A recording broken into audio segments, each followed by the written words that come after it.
नमस्कार, आवाज समाचार में आपका स्वागत है। आपके साथ मैं हूं विपिन भट्ट, लेकर हाजिर है ताजा तरीन बुलेटिन आपके लिए। तो सबसे पहले दिखाएंगे आपको इस वक्त की बड़ी और अहम हेडलाइंस। मिशन 2024 के लिए विपक्षी एकता की मुहिम में कोलकाता में ममता नीतीश के बीच चर्चा। तेजस्वी यादव भी रहे मौजूद। आज अखिलेश से भी मुलाकात करेंगे नीतीश। जंतर मंतर में पहलवानों के धरने के बीच टला भारतीय कुश्ती संघ का चुनाव। अब भारतीय ओलंपिक संघ की कमेटी 45 दिनों में कराएगी चुनाव। शिकायतों पर सुप्रीम कोर्ट की जल्द सुनवाई। शुरुआती सुस्ती के बाद बाजार में आखिरी घंटे में तेजी। मिड कैप स्मॉल कैप शेयरों में शानदार recovery. Banking, realty, IT, FMCG और पीएससी इंडेक्स बढ़त पर आज हुए बंद। निफ्टी 119 पॉइंट चढ़कर 17,743 पर बंद। ऑपरेशन कावेरी के तहत सूडान में फंसे भारतीयों को निकालने का काम शुरू। सूडान पोर्ट पहुंचे करीब 500 भारतीय। विदेश मंत्री ने किया ट्वीट, लिखा तैयार हैं हमारे जहाज और विमान। मध्य प्रदेश के रीवा में पंचायती राज सम्मेलन में शामिल हुए प्रधानमंत्री। जेम पोर्टल का किया उद्घाटन। कांग्रेस पर बोला हमला।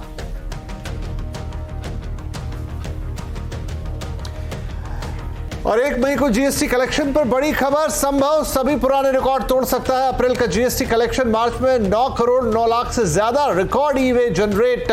सीएनबीसी आवाज की एक्सक्लूसिव खबर।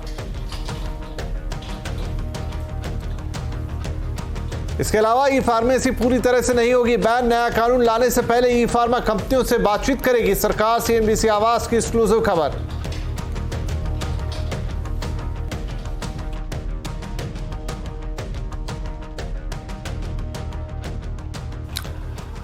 चलिए अब विस्तार से खबरों को देखते हैं। एक बार फिर भारतीय कुश्ती महासंघ के अध्यक्ष ब्रजभूषण शरण के खिलाफ देश के शीर्ष पहलवानों ने मोर्चा खोल दिया है। दिल्ली के जंतर मंतर बजरंग पूनिया, साक्षी मलिक और विनेश फोगाट जैसे पहलवान धरने पर फिर बैठ गए हैं। इन पहलवानों ने पहले ब्रजभूषण सिंह के खिलाफ यौन उत्पीड़न की शिकायतें दर्ज कराई थी। इसके बाद दिल्ली पुलिस ने इस मामले की जांच शुरू कर दी। वहीं खेल मंत्रालय की तरफ से इसे लेकर एक कमेटी का ऐलान भी किया गया, लेकिन पहलवानों का यह साफ कहना है कि उन्हें इस कमेटी की जांच पर भरोसा नहीं है। वो बार बार किसी के झांसे में नहीं आने वाले हैं। वहीं महिला पहलवानों का ये मामला सुप्रीम कोर्ट भी पहुंच गया है, जहां कोर्ट में एक रिट पिटीशन दायर की गई है और महिला पहलवानों को उम्मीद है कि कोर्ट उनकी जरूर सुनेगा। धरने के बीच अब भारतीय कुश्ती संघ का चुनाव भी टाल दिया गया है। अभी हम इन झूठी बातों में आने वाले नहीं हैं। पहले हमने गलती कर दी, एक कमेटी बनाई थी, वो डे टू डे वर्किंग देखेगी। लेकिन ब्रजभूषण शरण सिंह तब भी वो उनको देख रहे थे, उन्हीं के लोग देख रहे थे। WFI ऑफिस तब भी खुला रहता था। तो अभी इस झांसे में नहीं आएंगे। दूसरी बात, हमारा इलेक्शन पे कोई फोकस नहीं है। हमको यहाँ पे कोई प्रधानमंत्री नहीं बनना है कि इलेक्शन में जाके हमें कुछ बनना है।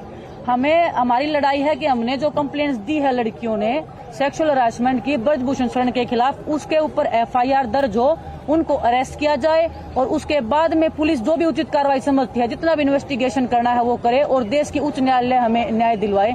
ये हमारी लड़ाई है। और जब तक हमारी ये जो अन्याय की लड़ाई है वो जब तक हम सक्सेस नहीं हो जाते, तब तक हम इधर ही बैठे रहेंगे और हमारे आने वाले भविष्य के लिए लड़ेंगे। 2024 के लोकसभा चुनाव से पहले विपक्षी खेमे को एकजुट करने की कवायद जोरों पर है और इसके सूत्रधार बने हैं बिहार के मुख्यमंत्री नीतीश कुमार। नीतीश कुमार ने आज कोलकाता पहुंचकर पश्चिम बंगाल की मुख्यमंत्री ममता बनर्जी से मुलाकात की। नीतीश के साथ बिहार के डिप्टी सीएम और आरजेडी के नेता तेजस्वी यादव भी मौजूद थे। तेजस्वी नीतीश कुमार के साथ ही कोलकाता पहुंचे थे। इसके बाद नीतीश आज शाम को ही लखनऊ में समाजवादी पार्टी के अध्यक्ष अखिलेश यादव से भी मुलाकात करेंगे। नीतीश कुमार और ममता बनर्जी ने इस मुलाकात को काफी सार्थक बताया। जो हम लोगों की बातचीत भी हुई है और वो बातचीत मुख्य रूप से यही है कि हम सब लोगों को ज्यादा से ज्यादा सब पार्टियों को मिल करके अगला जो पार्लियामेंट का चुनाव होगा तो उसके लिए सब लोग उसके पहले पूरी तैयारी करें और सब लोग आपस में बैठ करके बातचीत करें और आगे का सब कुछ तय करें कि जो कुछ भी आगे करना है वो देश के हित में होगा। इसके आगे आवश्यकता अनुसार जब होगा तो हम लोग सब एक साथ और अन्य पार्टियों को सबको एक साथ करके और बैठ करके बातचीत भी करेंगे और आगे के बारे में तय करेंगे। यही बात हुई है। अगर हम बिहार में और पार्टी मिलके मीटिंग करे, एक पहले घरवा मीटिंग, उसका बाद में तैयार करे, बाद में कहाँ जाना है कहाँ नहीं जाना है, क्या मैनिफेस्टो है, वो सब बाद में बताएंगे। लेकिन पहले एक साथ में एक मैसेज कर देना है कि हम लोग सब एक साथ में है। हम तो पहले से आप लोगों को कह चुका कि हमारा इसमें कोई ऐतराज नहीं है। हम चाहते हैं बीजेपी 0 बन जाए। हमारा कोई पर्सनल ईगो का कोई बात नहीं है। हम कलेक्टिवली एक साथ में काम करने चाहते हैं, यही मैसेज है। इधर एनसीपी के अध्यक्ष शरद पवार के बयान ने विपक्षी खेमे में खलबली मचा दी है। पवार ने अमरावती में महाराष्ट्र विकास अघाड़ी गठबंधन को लेकर एक बड़ा बयान दे दिया। उन्होंने कहा कि आज महाराष्ट्र में अघाड़ी है, लेकिन कल होगी या नहीं ये नहीं पता। हमारी इच्छा है कि हम साथ में काम करें, लेकिन इच्छा से क्या होता है। आगे विधानसभा और लोकसभा चुनाव है, आगे अघाड़ी रहेगी या नहीं इस पर चर्चा नहीं हुई। पवार ने कहा कि चुनाव में कई प्रक्रिया होती है और सीट बंटवारे का मुद्दा होता है, ये पार्टियों के विषय हैं, तो अभी उस पर कुछ नहीं कहा जा सकता। नाही बाकी आता आम्ही एकत्र लढणार वगैरे आज आघाडी आहे, एकत्र काम करायची इच्छा आहे, पण इच्छाच नेहमी पुरेशी नसते. जागांचं वाटतं त्याच्यातलं काही इश्यू आहेत का नाही ते अजून केलंच नाही, ते कसं सांगता येईल. तो विपक्षी एकता को लेकर आखिर चल क्या रहा है? नीतीश कराएं मेल और पवार करें खेल। आज आवाज अड्डा में इसी पर करेंगे बड़ी चर्चा। शाम 7:57 पर जरूर देखिए आज का आवाज अड्डा।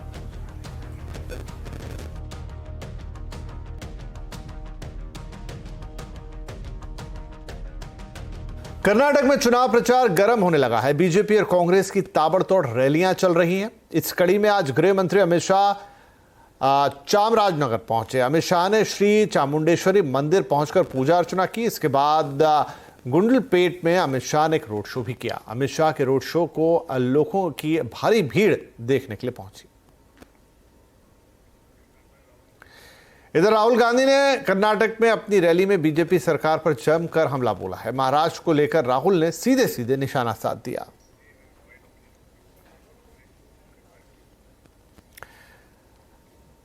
तो चुनावी सरगर्मियां तेज हो चली हैं और एक के बाद एक रैलियां हो रही हैं, लेकिन फिलहाल हम रुख करेंगे कुछ और खबरों का। अप्रैल महीने में जीएसटी कलेक्शन अपने सभी पुराने रिकॉर्ड्स को तोड़ सकता है। हमें एक्सक्लूसिव जानकारी मिली है कि मार्च महीने में 9 करोड़ से ज्यादा ई-वे बिल जनरेट हुए हैं। कंप्लायंस में सख्ती और फाइनेंशियल ईयर का आखिरी महीने से भी बम्पर कलेक्शन की उम्मीद है।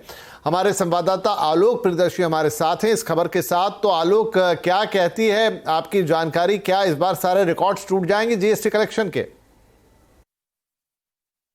बिल्कुल, देखिए जीएसटी कलेक्शन के मोर्चे पर काफी अच्छी और बड़ी खबर आ सकती है। सीएनबीसी आवाज के सूत्रों से जानकारी मिली है कि अप्रैल महीने में जीएसटी कलेक्शन एक बार फिर रिकॉर्ड तोड़ सकता है। दरअसल ये रिकॉर्ड पिछले साल अप्रैल का ही है, जब 1,68,000 करोड़ रुपए का कलेक्शन दर्ज हुआ था और उस वक्त जो ई-वे बिल जनरेट हुए थे वो करीब 7 करोड़ 82 लाख के आसपास थे। लेकिन इस बार जो ई-वे बिल जनरेट हुए हैं वो अपने आप में रिकॉर्ड है। इतिहास में अभी तक इतने ई-वे बिल जनरेट कभी नहीं हुए थे। कुल जो ई-वे बिल जनरेट मार्च में हुए हैं वो 9 करोड़ 9 लाख के आसपास हैं। तो इस ई-वे बिल की वजह से माना जा रहा है कि जीएसटी कलेक्शन इस बार काफी बम्पर आ सकता है। इसके पीछे और भी कई सारी वजह हैं। दूसरी जो बड़ी वजह है वो है कंप्लायंस में सख्ती। कंप्लायंस में सख्ती हुई है। सरकार ने जो सीक्वेंशियल फाइलिंग को इंप्लीमेंट किया है उसकी वजह से काफ़ी रिटर्न्स में बढ़ोतरी हुई है। और तीसरी जो बड़ी वजह है वो फाइनेंशियल ईयर का इफेक्ट, जो फाइनेंशियल ईयर एंडिंग है उसकी वजह से ज़्यादा लोगों ने रिटर्न दाखिल किया है और ख़ासतौर से जो क्वार्टरली रिटर्न पेमेंट दाखिल करते हैं उनका भी इफेक्ट इसी मार्च महीने में देखने को मिलेगा। तो कुल मिलाकर ये सभी जो महत्वपूर्ण रीज़न है उसकी वजह से जीएसटी कलेक्शन में एक बड़ा उछाल एक बार फिर से देखने को मिल सकता है। धन्यवाद। तो एक बड़ा जीएसटी कलेक्शन आने की उम्मीद है, रिकॉर्ड तोड़। और अब बात कर लेते हैं बाजार की। आज बैंकिंग शेयरों की वजह से निफ्टी में तेजी रही। सेंसेक्स निफ्टी दिन के ऊपरी स्तर पर बंद होने में कामयाब रहे। सेंसेक्स आज 401 अंक चढ़ गया और 60,056 पर चला गया। वहीं निफ्टी 119 अंक चढ़कर 17,743 पर बंद हुआ है। आज सबसे ज्यादा खरीदारी हमने बैंकिंग रियल्टी शेयरों में देखी। इधर फार्मा ऑटो शेयरों पर आज दबाव देखा गया। पूरा हाल बताने के लिए हमारे साथ हैं हमारे सहयोगी यतिन मोहता। तो यतिन, ये बाजार का एक मोटा आउटलाइन था, लेकिन एक्शन कहां था आज? तो अगर हम मार्केट की बात करें तो क्लियरली आईसीआईसीआई बैंक और रिलायंस के अच्छे नतीजों बाद बाजार को एक बूस्ट मिला। आज बैंकिंग स्टॉक्स की वजह से आपको बाजार में तेजी दिखाई दी, लेकिन निफ्टी गेनर्स की बात करें तो HDFC लाइफ यहाँ क्योंकि RBI की अनुमति मिल गई है अपना हिस्सा 50% के ऊपर करने के लिए HDFC बैंक को, तो ये स्टॉक फोकस में था 7% ऊपर। टाटा कंज्यूमर कल रिजल्ट्स के पहले 5% की तेजी, विप्रो बायबैक अनाउंसमेंट के बाद यहाँ आपने 3% की तेजी देखी और टाइटन में भी यहाँ तेज मूड माहौल रहा। अगर हम निफ्टी लूजर्स की बात करें तो थोड़े बहुत फार्मा शेयर्स आपको दिखाई देंगे, खास करके दिवीज लैब, डॉक्टर रेड्डीज। इसके अलावा इंडसइंड बैंक रिजल्ट्स को रिएक्ट करता हुआ आज लगभग डेज लो पे बंद हुआ, लगभग 1100 के आसपास, और सिप्ला में भी थोड़ी बहुत मंदी का माहौल रहा। मिड कैप गेनर्स में आपको काफ़ी सारे रेलवे स्टॉक्स दिखाई पड़ेंगे, खास करके IRFC जो 5% ऊपर था। इसके अलावा IT में पर्सिस्टेंट सिस्टम्स और PSU बैंक्स में आपको इंडियन बैंक में तेज माहौल दिखेगा। लूजिंग साइड पे थोड़ा बहुत सेलिंग प्रेशर आपको येस बैंक और हिंदुस्तान जिंक पे दिखाई दिया नतीजों के बाद। खजारिया और KPR मिल वो दूसरे स्टॉक से जहां हल्की पुल्की मंदी थी। और अगर हम बैंकिंग गेनर्स की बात करें, क्योंकि ये सेक्टर ऑफ द डे था, यहाँ IDFC, first bank, ICICI bank, axis bank, PNB जैसे शेयर्स में भी अच्छी खासी तेजी देखने को मिली। शुक्रिया। ई फार्मेसी कंपनियों के बैन पर कुछ राहत की खबर है। CNBC आवाज को एक्सक्लूसिव जानकारी मिली है कि ई फार्मा कंपनियां पूरी तरह से बैन नहीं की जाएंगी। किसी भी नए कानून को बनाने से पहले सरकार कंपनी के प्रतिनिधियों से बातचीत करेगी और उनका पक्ष जानेगी। हमारी संवाददाता दीपाली नंदा इस पर एक्सक्लूसिव जानकारी लेकर आई है। तो दीपाली, क्या अपडेट है, क्या सोच रही है सरकार ई फार्मा कंपनियों को लेकर?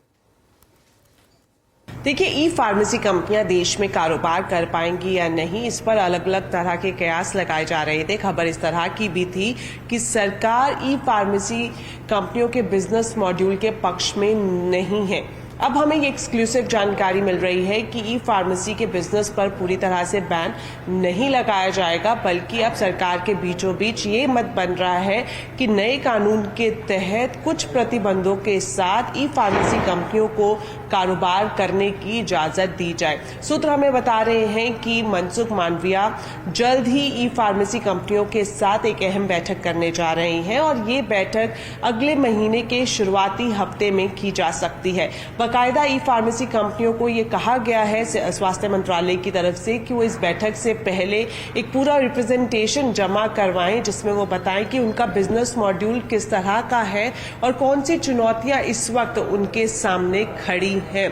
और उम्मीद की जा रही है कि इस बैठक के बाद स्थिति काफी हद तक साफ होती हुई नजर आएगी और संभावना ये दिखाई दे रही है कि ई फार्मेसी कंपनियों का जो कारोबार है वो आगे भी चलता हुआ दिखाई देगा, लेकिन कुछ रिस्ट्रिक्शंस के साथ। जी शुक्रिया।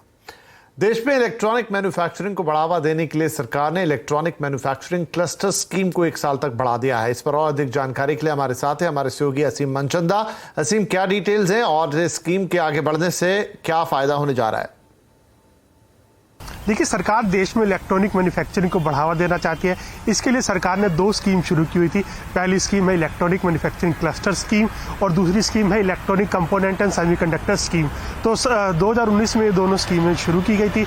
इनकी अवधि 3 साल के लिए थी, लेकिन सरकार के इनको रिस्पॉन्स को देखते हुए सरकार ने इन दोनों स्कीम्स को 1 साल के लिए और बढ़ाने का फैसला किया। अब कंपनियां साल 2024 तक इसके लिए आवेदन कर सकेंगी। यही बता दूं कि जब से सरकार ने ये स्कीम लॉन्च की है, काफ़ी अच्छा बेहतर रिस्पॉन्स सरकार को मिला है।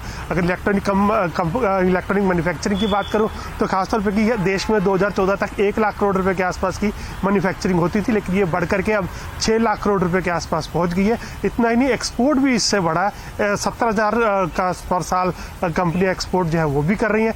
तो सरकार चाहती है कि इसको आगे भी बढ़ावा मिलता रहे, तो सरकार ने दोनों स्कीम्स को 1 साल के लिए एक्सटेंड करने का फैसला किया।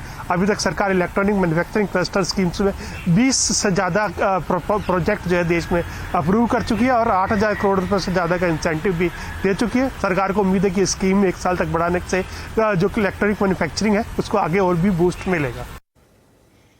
जी बहुत शुक्रिया इस जानकारी के लिए।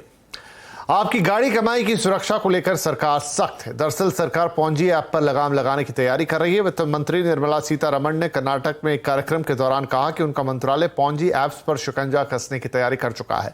साथ ही वित्त मंत्री ने फाइनेंशियल इन्फ्लुएंसर से सतर्क रहने की सलाह भी दी। उन्होंने कहा कि कुछ ऐसे सलाह देने वाले हैं जो ज्यादा रिटर्न का झांसा देकर संदिग्ध ऐप में भी फंसा देते हैं। At this stage, I'm not having any proposal before me for regulating them. But yes, a word of caution is important. If there are 3 or 4 people giving us very objective, good advice. There are 7 others out of 10 who are probably driven by some other considerations. There are also apps which are coming out and reaching out to people saying, we can do this, we can do that, your money will fetch you this much. Many of whom are Ponzi, the apps, on which we are working with the ministry concerned, the MeitY ministry, and with the Reserve Bank, and clamping down on them like never before, so that we don't get those Ponzi apps taking away hard-earned money. So social influencers, influencers are all out there, but a very strong sense of caution is required in each one of us to make sure that we do double-checking, counter-checking, talking with people. Don't go as a flock into something because somebody else has gone and you also go without doing your due diligence. We have to be careful. It's our hard-worked money. You earned it. You save it. You protect it. वित्त मंत्री निर्मला सीतारमण कह रही है कि ये आपकी गाड़ी कमाई का पैसा है और इसको बचाने की जिम्मेदारी भी आपको उठानी होगी। देश में तेजी से बढ़ते फर्जी ऐप्स के मामलों को लेकर भले ही सरकार सख्त हो, पर इसके लिए आपको और हमें क्या सावधानियां बरतने की जरूरत है। और साथ ही वो कह रही हैं कि जितने फाइनेंशियल एडवाइजर्स हैं उनमें से कुछ एक ऐसे भी होते हैं जिनकी जो एडवाइस होती है वो किसी और कंसिडरेशन से होकर आ रही होती है, तो यहाँ पर भी आपको सावधान रहने की जरूरत है। और आज के कंज्यूमर अड्डा में हम इसी अहम विषय पर चर्चा करने जा रहे हैं। ऐप्स का सिलेक्शन पूरा रहे, अटेंशन, पॉन्जी ऐप्स से भी सावधान, और जो मुफ्त की सलाह आपको मिलती है सोशल मीडिया पर कई बार इन्वेस्टमेंट को लेकर, उस पर भी सावधानी बरतने की जरूरत है। यही होगा आज का कंज्यूमर अड्डा। सूडान में लगातार हालात बिगड़ते जा रहे हैं। हिंसा के चलते 413 लोगों की अब तक जान जा चुकी है और 3,500 से ज्यादा लोग घायल हैं। झड़प के बीच फंसे भारतीयों को बचाने के लिए इंडियन एयरफोर्स के 2 C-130J विमान इस समय सऊदी अरब के जिद्दा में स्टैंड बाय पर हैं। इसके अलावा INS सुमेधा भी सूडान के बंदरगाह पर पहुंच चुका है।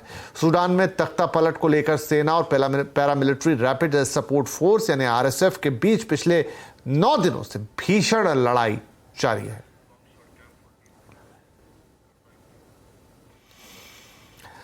और आज है cricket of God master blaster Sachin Tendulkar का 50वां जन्मदिन। तो उनकी इस लाइफ 50 पर देखिए एक खास पेशकश, आपको बताएंगे कुछ इंपॉर्टेंट स्टैटिस्टिक्स और मजेदार बातें उनके बारे में बेमिसाल सचिन में इस ब्रेक के बाद।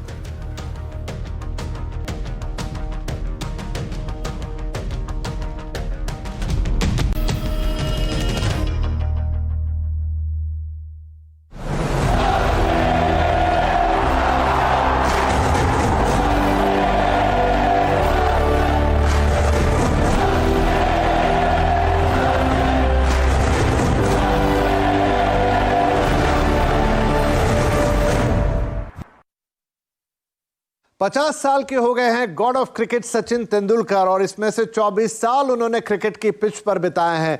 इन्हें 24 साल का एक चमचमाता जगमगाता कैरियर जिसमें एक से बढ़कर एक उपलब्धियां शामिल है। एक नजर डालते हैं उनकी इस बेमिसाल कैरियर और उपलब्धियों पर। 664 इंटरनेशनल मैचेस खेले हैं, रन बनाए हैं 34,357, 100 सेंचुरीज लगाई हैं और इसके लिए उन्होंने 782 इनिंग्स लिए हैं। और ये सब के सब अपने आप में रिकॉर्ड एक एक कर हम इन पे नजर डालते हैं।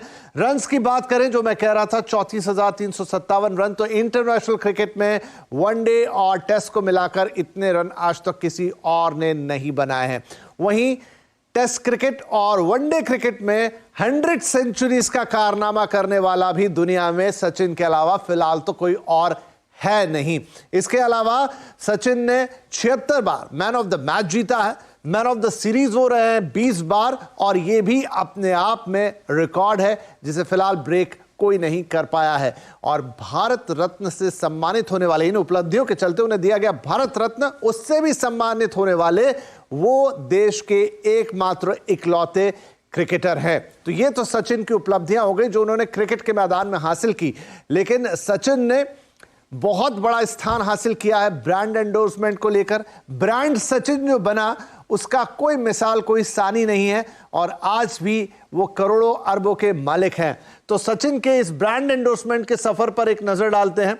यहां पर 100 करोड़ की डील करने वाले, ये सबसे जगमगाता फिगर है, वो पहले क्रिकेटर बने थे। इतनी बड़ी डील कभी किसी ने क्रिकेट की दुनिया में साइन नहीं की थी। एक एक करके इनकी इस यात्रा पर, ब्रांड सचिन की यात्रा पे भी नजर डालते हैं। 1995 में जब वर्ल्डटेल ने इनके साथ 45 करोड़ रुपए की डील की तो तहलका मच गया था, क्योंकि क्रिकेट में पैसा तो था लेकिन इतना पैसा किसी एक क्रिकेटर को कभी पहले एक साथ नहीं मिला था।